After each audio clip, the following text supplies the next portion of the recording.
Hi everyone. सो यार Delhi university में अगर आप नॉर्थ कैंपस की बात करोगे तो टॉप कॉलेज जैसे कि एसआरसीसी, हिंदू, हंसराज, किरोड़ीमल, हर बच्चा ना सपना रखता है इस इन कॉलेज से अपने ग्रेजुएशन करने की।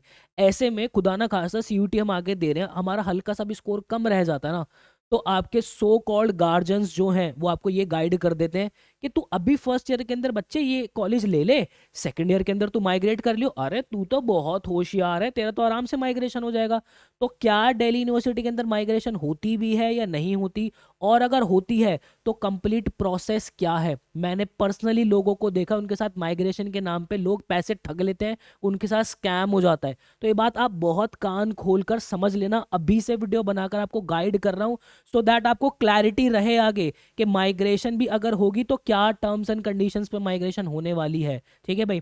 तो सबसे पहली बात, क्या पॉसिबल है? सो क्लियर शब्दों में आंसर बोलूंगा, यस माइग्रेशन आपकी पॉसिबल है। पर कैसे है? अब इसका प्रूफ अगर मैं दूं तो यस, आप ये देख सकते हो, रीसेंट नोटिफिकेशन है हमारा 2023 का अक्टूबर का नोटिफिकेशन है, जिसके अंदर दिल्ली यूनिवर्सिटी ने बोला है कि हाँ भाई, कॉलेज के माइग्रेशन जो है आपके एकेडमिक ईयर 2023 और 24 के लिए वो 13 तारीख से जो है वो स्टार्ट हो रहे हैं, तो आप अपने फॉर्म वगैरह फिल कर सकते हो। ठीक है, बात आ रही है समझ में? अब इसके अंदर बात यह है कि हाँ, ये तो प्रूव हो गया कि हाँ भाई माइग्रेशन होगा, बट बात आती है कि माइग्रेशन होगा कैसे। तो सबसे पहली चीज तो आपको ध्यान रखनी है कि अगर मैं हिंदी में लिखना चाहूंगा इसको, अगर आपका माइग्रेशन हो रहा है तो वो सिर्फ और सिर्फ सेकंड ईयर के अंदर ही होगा, मतलब कि आप थर्ड सेमेस्टर के अंदर ही माइग्रेट कर पाओगे, उसके अलावा नहीं कर पाओगे। आपको ऐसा लग रहा है कि आपने फर्स्ट 6 महीने, फर्स्ट ईयर के 6 महीने फर्स्ट सेमेस्टर खाली इस कॉलेज के अंदर कर लिया और सेकंड सेमेस्टर आप वहां कर दोगे, ऐसा नहीं है। थर्ड सेमेस्टर में ही माइग्रेशन होगी। उसके बाद सबसे इंपॉर्टेंट चीज, आपको एनओसी लेनी पड़ेगी, नो ऑब्जेक्शन सर्टिफिकेट लेना पड़ेगा। कहाँ से लेना पड़ेगा?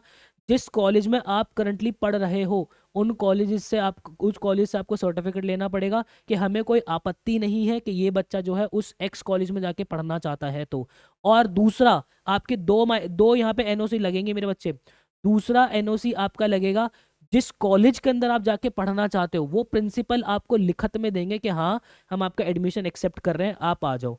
अब ऐसे में एक बात समझना, आप मान लो किसी कॉलेज के अंदर पढ़ रहे हो, आपने अच्छा परफॉर्म किया है। पहली बात तो मैं आपको बता दूं, जब आप माइग्रेशन करने जाओगे ना, आप उसका फॉर्म फिल करोगे तो आपके फर्स्ट सेमेस्टर के मार्क्स और सेकंड सेमेस्टर के मार्क्स दोनों ही जो है वो ऐड होते हैं, क्लास ट्वेल्थ के मार्क्स कंसीडर किए जाते हैं।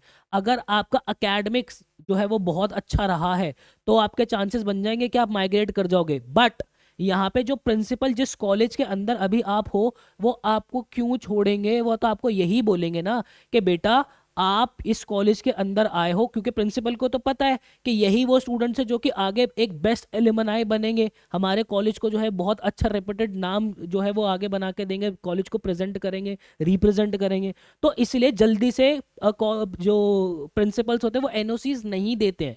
बात आ रही समझ में? ये बहुत बड़ा टास्क है। उसके बाद जो है आपको क्या करना पड़ेगा? सबसे पहले आपको वेकेंट लिस्ट देखनी पड़ेगी, हर कॉलेज की इंडिविजुअल वेकेंट लिस्ट आती है।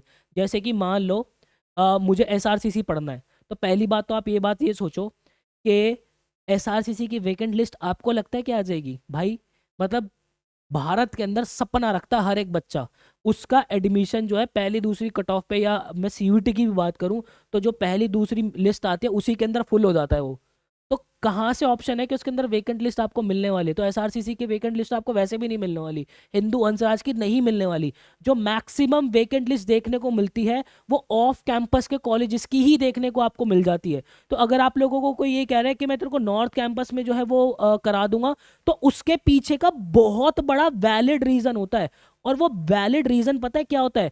Medical conditions. जैसे कि मैंने देखा है एक बच्चे का माइग्रेशन जब हुआ था, वो किस बेसिस पे हुआ था? वो बच्चा जो है वो व्हील चेयर पे था, वो उसके लिए डेली जो है 20 से 30 किलोमीटर ट्रैवल करके आ पाना पॉसिबल नहीं था, जबकि उसके घर के 5 किलोमीटर के दायरे के अंदर एक दिल्ली यूनिवर्सिटी का कॉलेज था। तब जाके उसका जो है वो माइग्रेशन हुआ था, अदरवाइज माइग्रेशंस नहीं होते हैं।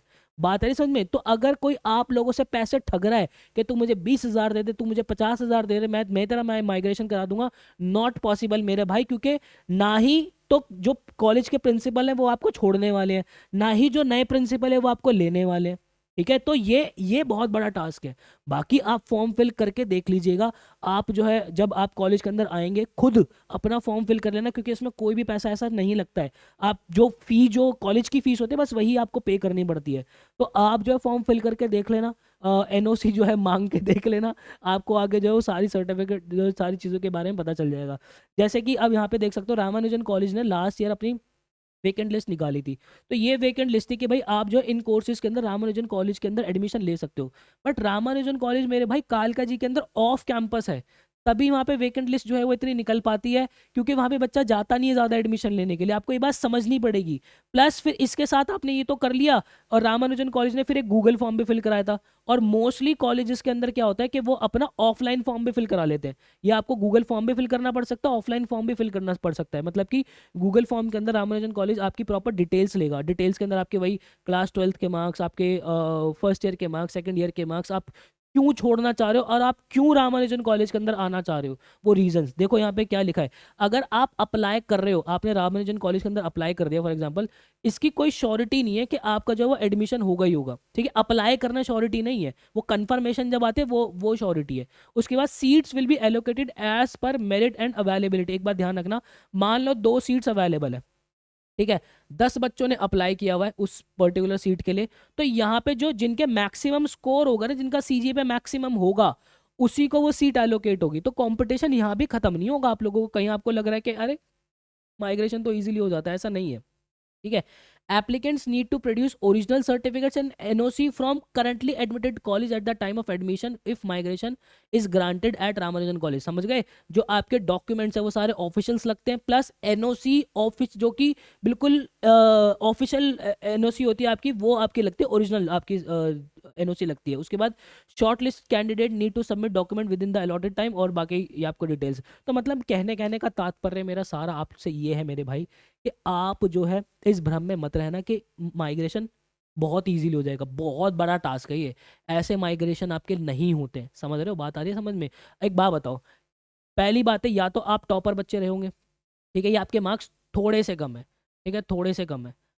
अगर आपके थोड़े से कम है तो जो न्यू प्रिंसिपल होंगे वो आपको लेंगे नहीं, और अगर आप टॉपर हो तो जो पुराने कॉलेज के प्रिंसिपल है वो आपको छोड़ेंगे नहीं।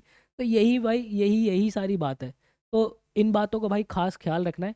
ये सारी माइग्रेशन की मैंने बता दी। बाकी यस, माइग्रेशन आपका होता है, बट वैलिड रीजंस की वजह से ही होता है। और वैलिड रीजन मोस्टली केसेस में मेडिकल ग्राउंड पे ही होता है, कि अगर आप जो है कोई जो है वो देख नहीं पाता है, किसी के पैर जो है वो थोड़े ख़राब हो गए, तो सिर्फ उन्हीं स्टूडेंट्स को एडमिशन मिल पाता है। बात है ना समझ में?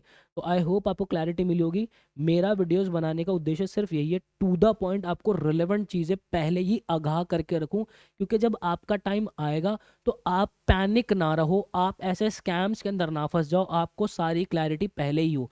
प्रॉपर पूरी सीरीज चलाई हुई है मैंने चैनल के ऊपर, आपको हर एक कॉलेज के बारे में गाइड कर रहा हूँ। टॉप कोर्सेज आपको आगे क्लास 12th के बाद कौन कौन से ऑप्ट करने, वो आपको मैं गाइड कर रहा हूँ।